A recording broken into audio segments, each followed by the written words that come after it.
Let's welcome Mr. Ashworth Jack, and he is a former minority leader.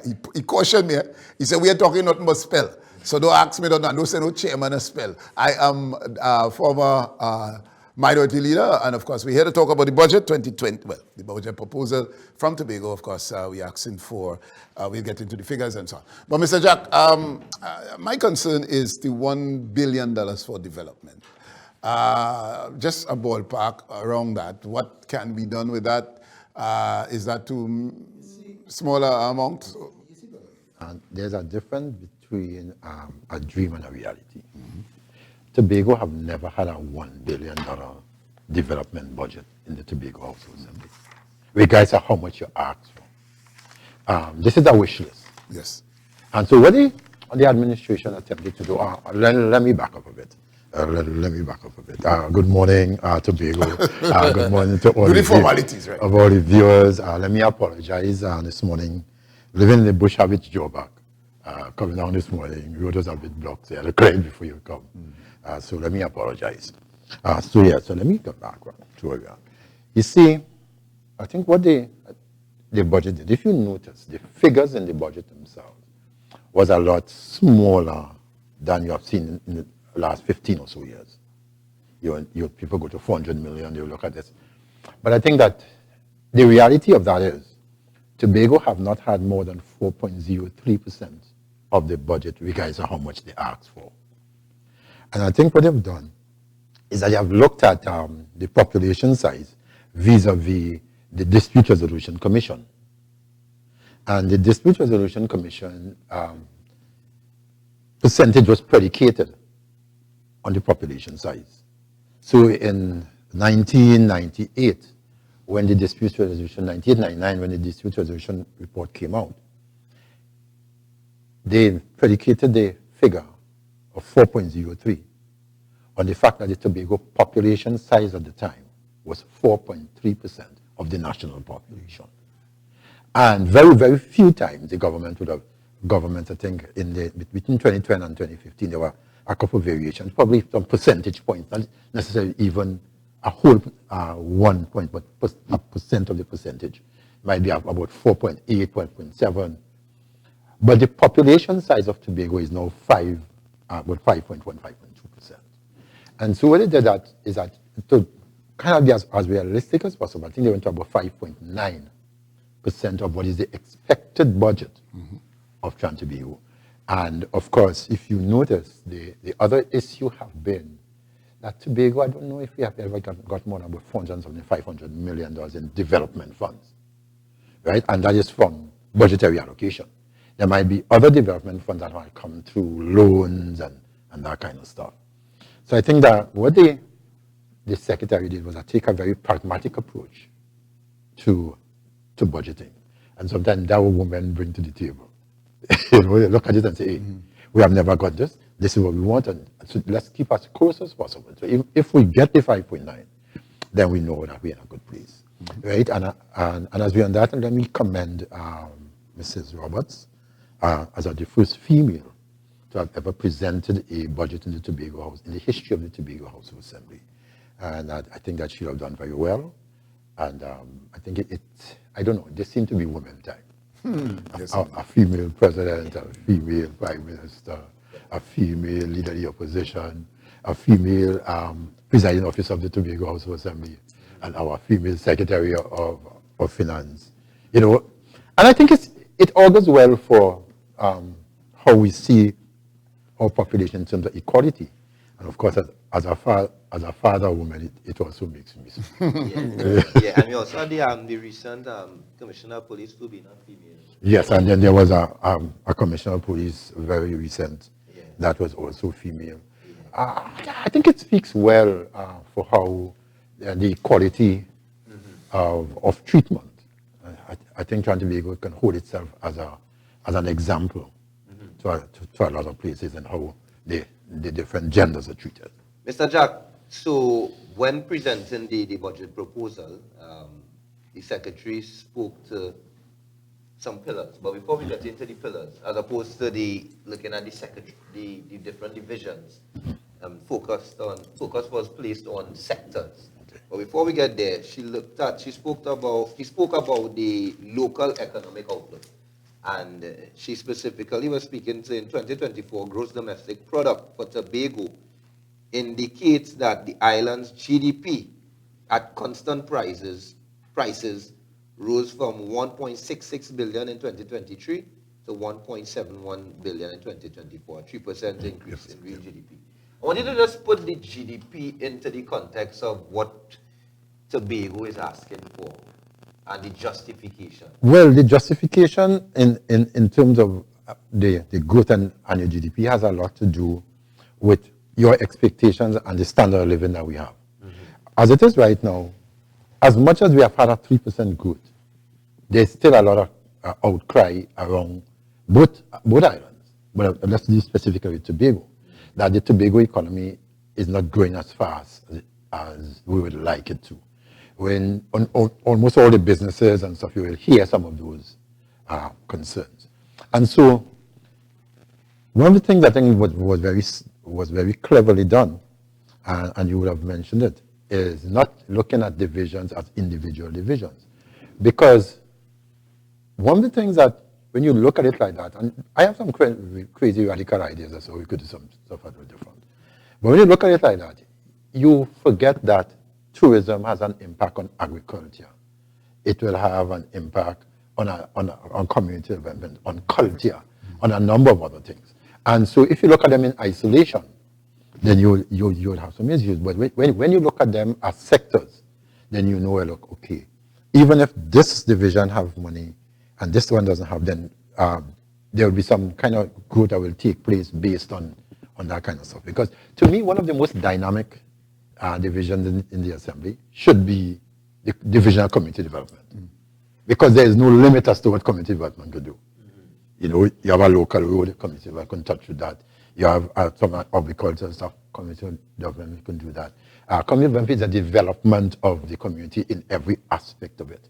So that, again, look at it in isolation means that you didn't fully understand the role of some of those. So I think that was one of the new things that this, the Executive Council, and in particular the Secretary, brought to the table on this occasion, where it was sectorial. They're looking at from sectorial development in terms of, instead of just divisional allocation and development. All right, so let's get into, of course, a 63.5 billion national budget, right? Tobago is asking for 3.7 billion. Which is in keeping.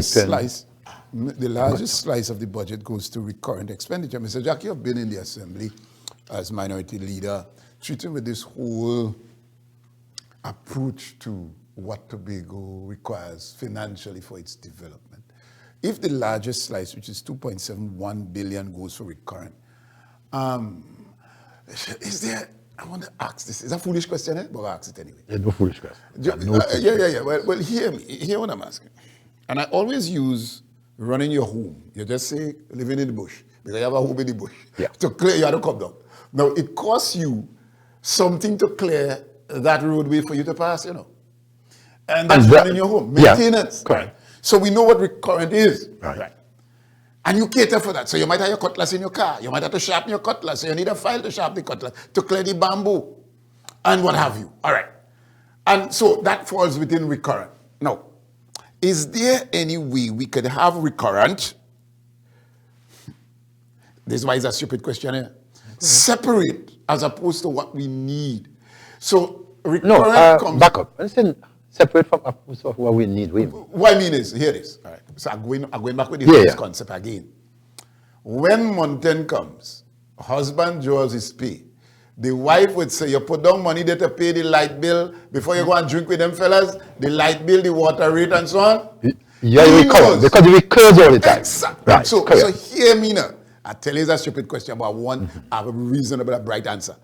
Can we say, just like a housewife would say, put down the money there for food, light bill, and so on, and then you can see about your lime and drink after that? This is what I'm saying. We constantly do this every year. The largest size goes to recurrent, and we have very little or nothing to do for development to add on the room and the house. Well, let's the thing speak to about how that that is that can be separated. Can it be separated? Yeah, but it is separated. No, I mean, can that be separate from what is development? No. Development is development. Recount is recount. Recount is all the people you have to pay their salaries and stuff like that, or all your maintenance and stuff like that. They are separate. I think what you're asking is that how can we look at the recurrent expenditure and see how else we can take some of that and kind of push it in the other direction in terms of boosting our developmental budget, because development is where you create most of your new employment and stuff like that. You know, in 1996, there was a very novel approach to between 97 and 2001. And there was a very novel approach to budgeting, internal budgeting in the Tobago Assembly. The then Chief Secretary, he was also Secretary for Finance, Mr. Charles. And what he did is that he looked at a 60-40 split. And Mr. Charles was kind of moving money from recurrent, wherever we could save it, and put it into development. That's how all that development work took place. Excellent. Right, the road into Telescotto, in Bamboo Hill, the Top Hill, in Speyside. There are a number of development works that was taking place, and people couldn't understand that with less than $100 million. I think that was about 60-something million. So you cut down on recurrent. Yeah, and the way you do that, and I think what I see the government in Jumaane is doing is something very similar. And I'm quite sure when I look at the approach by Ms. Roberts, is to take a second look at needs rather than wants. And say, okay, are we spending too much on this thing? And therefore, since we have the money, could we funnel it into to more productive labor? Okay. But one of the things that we need to take into consideration in Tobago, and I'm in charge too, but as I said, I want to focus on Tobago, is that we have to be very careful with how much labor we have that is not very productive labor. And I know this is not going to be a very popular sentiment, but it's a true sentiment. If you are in a position where anybody thinks that you have a connection with any political person, 99.9% of the people who ask you for a job ask you for an early morning work. There's no way you can build a country on 1 hour work days or 2 hour work days. But don't tell people that they want an early morning work. And then they want to know why we can't develop as fast as we would like to develop. Because by the time you get to the job and you finish blag, half an hour gone. And you work for another half an hour. And you're gone. And then you're tired. Or so you say. But what it does is that it has a negative impact on the whole economic development. Right? I remember I was talking to a secretary just last week, and it's interesting about this whole work culture. And they told me one of the social programs, some of the people came to them and say, this thing about working from 7 to 11 is slave labor. You can't have people working from 7 to 11, that is slavery, slavery day is done. And I said, but I wonder if people realize that the salary is for 8 hours. You know? But it is a culture that I would have expected to kick in way back in 2001, 2002. If you go back to Hansard in 2001, 2002, I was one of the people who kicked against, kicked against CPEP in its present form, in the form that it was. And I said, listen, let us make it into probably an agriculture program, into a program doing development and stuff, and then turn these people into business people. So in the first year or two, you allow that as seed capital, to allow them to learn the skill, to do the other stuff. But it was meant to be just like a make-work program.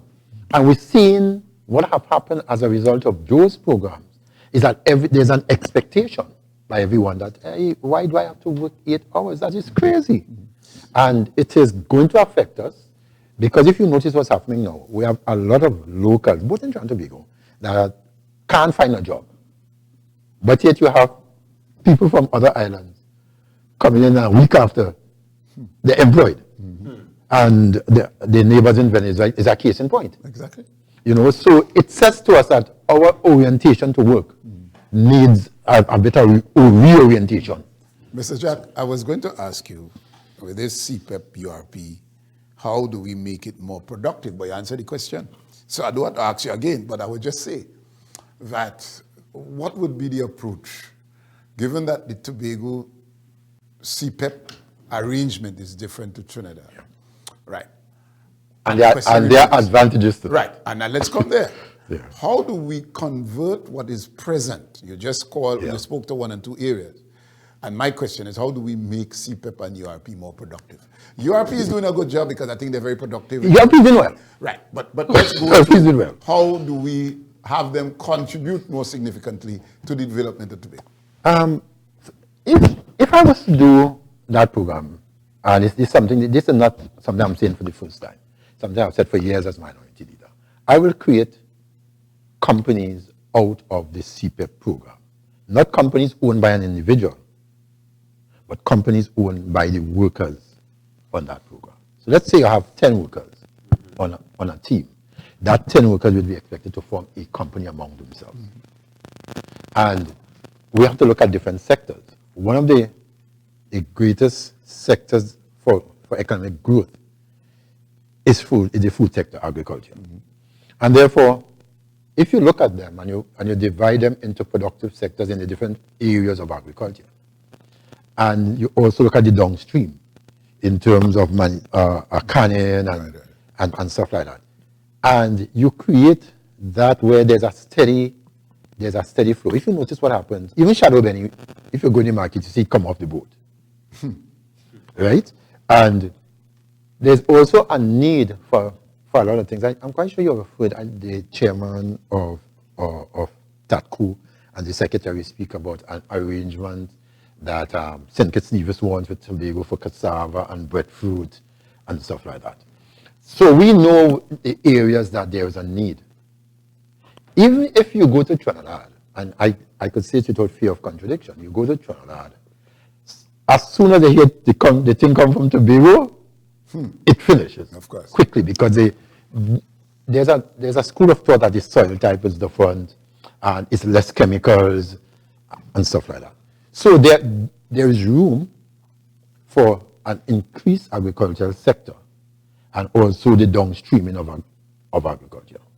And so CPEP could be trained, and I think the secretary also spoke to the fact that the business development unit will be doing more than just grants and loans and doing the training. And that's where those kind of things come in very important. And so that they can be trained to see how to sustain the business, how to do this, how to look at the forecasting and trends and stuff like that. Even how to pay salaries, because too many people figure every cent that goes into the drawer is profit. Yeah. You know? Yeah. So there are some of those. And then when you look at, there are some other areas that, for example, and I think URP probably is a very good example. And I would think that some of those URP fellows, after the training and stuff, can also form themselves into the construction companies and bid for some of the jobs that around the island, whether it be homes, whether it be jobs through central government or through the Tobago House of Assembly. And so it takes a lot of the burden off of the central government or the Tobago House of Assembly in this case. But what it does, it also gives you better paying jobs than those that you have, and it helps to grow the economy. Thirdly, I think one of the things that we need to do as a people is to look at our spending habits and where we spend our money.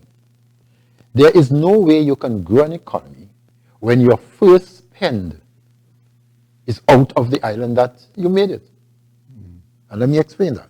There are a lot of people that collect their pay today and go straight off to the sister island to buy everything.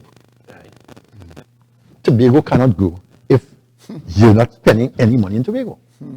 You can't hire more people in the groceries, so they cannot build houses. The turnover is not as great. You are in the boutiques. You can't sell more clothes in the boutiques. So those boutique owners can't then build a house and pay better salaries to their workers. You know, I think there's a thing that said in the Jewish community, the money stays turns around about 10 times before it leaves. Why? Why? Because they understand economic growth. Themselves. They understand economic growth, so it stays. Yeah, exactly. It stays in the circle a long time before it leaves. When we come back, we're going to, and I'm glad, yesterday we talking cooperative. All right, so when we come back, we go into that whole question of how the Tobago economy can be built with the right investments. We'll continue with Ashworth Jack. Of course, he is, we are touching spell, but a former assemblyman and, of course, a former minority leader. And we're going into the conversation about, I'll put the right label on it, economic development plan going forward. How we can utilize CPEP to be more productive. We mentioned that, but there's more detail in that, and there are more areas. Of course, URP, as far as I'm observing, are doing well, given the production that they are engaged in, and so on. But Mr. Jack, there's more that can come out of these two entities. Of course, Patel Ann Roberts is asking for, the Secretary of Finance, 91.9 million for URP and 40 million, and 43.4 for URP. How for CPEP, 91.9 for CRP, for CPEP. Yeah, for URP, 91 for URP, and CPEP is 42. Okay. All right, then. So, so you were saying, and in speaking to development or economic development, it means that we have to invest. Let's speak to that. Clearly, there are areas of investment that we can make in these two entities that can bring more to the economy. I think, for me, one of the most fundamental areas of investment that we must make is in human development. Mm-hmm. The mind. People have to understand this is what you gain as a result of this. And I think the training that the Secretary would have alluded to in terms of not just finance, but teaching you how to run a business, to keep a business up is very important. But I think when you have a captivated audience like you have in URP and CPEP, that should form a compulsory part of the training. Mm-hmm. Because we have spoken of the fact that URP is doing very good in terms of some of the furniture making and stuff like that. But if you ask those people to go and make furniture on their own, nobody wants to venture out. Oh boy. Because they're scared. Why? And because we have a culture. We don't have a culture of doing business. We are consumer culture. And we have people who like to collect a salary at the end of the month. Right. So if as part of that program, there's a training component that teaches people how to become entrepreneurs. Mm-hmm. I mean, even if you get 10% of that, then you will have a major shift in the way people think. Let me ask you a question. Have you ever looked around and see that the families and stuff like in Tobago have been doing business are old money? Their grandfather had a little shop in the village. Their father continued Mason Hall, Dalmore. Right. Came down from Mr. Clear first, he comes down to Dalmore. Right. It will pass on to their children because Lydia Reen was his sister. They understand it. They understand it. They're there, they understand it. And we have to teach more of our people that. And so in looking at how we do development and budget, the development, in fact, our budget as a whole has a lot to do with the human aspect. Yes, we have a lot of academias. Our children are doing a lot better academically. Mm-hmm. But of course, there will not always be a limit as to where you will go with that. So all the sectors have to develop simultaneously. Mm-hmm. We are having a smaller number of persons in terms of the trades and the arts than used to happen in the past. But yet we have more people building houses. And so that is why the cost of construction is becoming so prohibitive. You know, you ask someone to move 2 plugs or to change 2 plugs, so you need to have $600. Yes. They get the reality there. Yeah, and it takes you, 15 minutes, 20 minutes. Yeah. But the fact is, that is a scarce commodity. Yeah. You know, it's scarce that you will, it's not that you could just go and take up. And yet people are not seeing that, you know, there are other areas that we can develop in. So I think the issue of how we do that kind of development and how we push people into that area becomes very important, because traditionally there have been things that you think, okay, if you're not bright enough to do anything else, you go and work garden, or you become a carpenter. But if you don't have what it takes, how do you understand 1/16 on a tape? And trust me, carpenters know that. How do you know that you can't put fertilizer too close to the root of the plant or it will burn it. Or look at a schedule for fertilizing vis-a-vis harvesting, because you can't harvest too close to your spraying. So all of those speaks of certain intelligence that we underplay. Mr. Jack, we would continuously talk about the way how we look at education, and what education really is. And that's a whole conversation. Education versus schooling? Exactly, and academics versus knowledge, But just taking a pin on that point and shifting to the whole concept of limited fiscal power. Because, this budget will be presented. Of course, the technocrats would go through it, and then we would hear the national budget presented later on in the year. The limited fiscal power that the THA has is still an issue. Some may argue, most may argue. In terms of making sense of this, now we understand that different governments would come from time to time. We heard the Minister of Finance saying that he would consider this presentation, consider in inverted commas, but all indicators are pointing to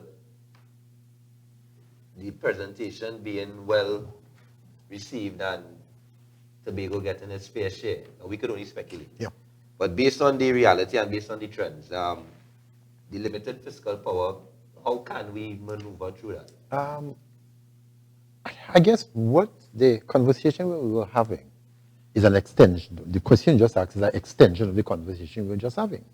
Because if you have less people depending on the treasury, and then more people contributing to the treasury through companies and your taxes and stuff like that, then you become more independent and less dependent on the national budget. And then we have to look at the things that we have to look at our strengths, and we have to play to our strengths. And so the question is, what are our strengths? Tourism should be one of our greatest assets. Listen, I have had the distinct pleasure of being an extensive traveler. And every time that plane comes to A&R Robinson International, I know I come home. There's nothing that I miss. I am a person who, twice a week, I just drive down to Pigeon Point. And I joke, I can't tell unless I go in the water, right? I go just to look at a Pigeon Point sunset. It is one of the most captivating, beautiful things that you can come across. I went to Dubai. And one of the things that they were selling in Dubai as a tourism attraction was a Dubai sunset. So you go to the desert and you look at a sunset, and there are thousands of people every day looking at a Dubai sunset. And that is a major attraction. And I've said on another station last week, I have never seen a Tobago sunset being sold as an attraction. And there are a number of other things. We have the largest brain coral in the world. How much is that played on? So there needs to be more emphasis. But then to do that, you also have to have a budget that allows you to do some of that international marketing. We have to run the whole at Tita is about 30-something to $40 million. So you convert that into US. You understand we're talking about 7, is about 7 to 1 now. So you're talking about 75 at 35. You have over 7 million US to pay staff, pay airport assistance, in terms of airline assistance, advertise. Barbados have about 60 or 70 million US dollars just for advertising alone. Right? So how do we compete with that? Right? So those things have to be looked at. And so we have to start with our local tourists and bring more of our local tourists. And then we have to have the experience as such that they will want to bring their friends. But we also have to look at bringing the foreign exchange. And to use, we have to have a better allocation so that we can bring some of the foreign people into Tobago, and they will also sell. When you go to a World Cup or even the Olympics and stuff, have you ever noticed, or for the football lovers or the club championships, you ever notice when you're going around sometimes you're seeing the perimeter brand. Welcome to Barbados, welcome to St. Lucia. Those are like $1 million US, you know. Right. That is the whole Tobago advertising budget on one billboard. My. Yeah, even one of my favorite teams, Arsenal FC, well, my favorite. Well, On the sleeve, you're seeing Visit Rwanda. You know, but that is a different, as you say, Right. a budget thing. And I like how you juxtapose Barbados situation because they would allocate specifically, so streamlining. And as much as this budget presentation, let me just use one other example. St. Kitts Nevis is put together. It's smaller than Tobago. 2 years ago, one of the parliamentarians at St. Kitts Nevis is a personal friend of mine. When he comes to Tobago, he's at my house. When I go to St. Kitts Nevis, I stay at his house. And so he just called me and terrorized me. Said, Sean said, Jack, we passed it. So we done. 2 years ago, St. Kitts Nevis did 1.1 million tourists. You know how much job that could generate? They are one of the best. It's not Hyatt, it's the other one. So I'm going to remember the name. In the Caribbean, I went there and it was like, whoa, beautiful, massive Marriott. One of the best Marriott I've ever been to. And because people come in to invest, because they can find the staff who are willing to work. And here we go again. If there's only a 2-hour work habit, how can you attract investors who need you to work for 8 hours? but just quickly, before tossing back to Brother Bian, I know we press for time. Yeah.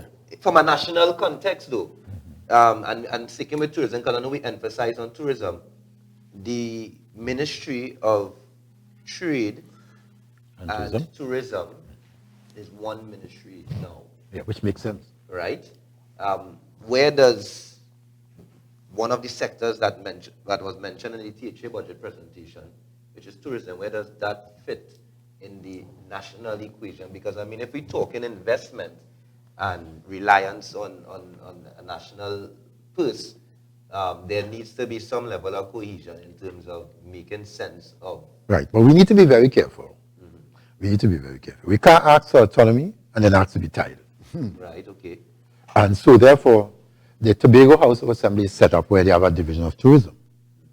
Until we get further into the production and the industry, as it is now, will not be a major part. But then, of course, we have emerging industries. We know for a fact that there are going to be some discussion as it relates to the gas and how Tobago developed from the gas off its waters.